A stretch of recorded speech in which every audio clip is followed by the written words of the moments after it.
Am I the a-hole for fixing my daughter's car when her boyfriend said he will handle it? My daughter, 21F, and I have always been pretty close. She moved in with her boyfriend a couple months ago. It was a little tough seeing her move out, but I know she's an adult and building her own life. She drives an old Corolla with a lot of miles on it. A couple weeks ago, she mentioned the steering wheel had started shaking when she got up to highway speeds, and sometimes the front end would shudder when she braked. She told me her boyfriend said he would take care of it.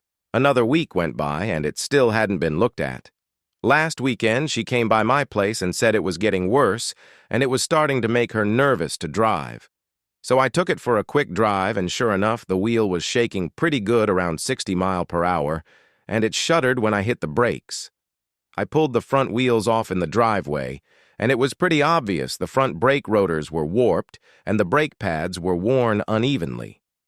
I ran to the parts store, grabbed new rotors and pads, and swapped them out that afternoon. Took a couple hours, and after that, the car drove smooth again. My daughter was really happy and thanked me a bunch. To me, it wasn't a big deal. I've worked on cars most of my life, and she's my kid. A few days later, she and her boyfriend came over for dinner. At one point, he pulled me aside and told me I shouldn't have fixed the car. He said it was his responsibility as her boyfriend to handle that kind of thing, and that by doing it myself, I stepped on his toes. I told him I wasn't trying to prove anything. The car was getting worse, and I just fixed it while she was there. Since then, he's been pretty short with me, and the vibe has been a little weird. My daughter says he feels like I undermined him.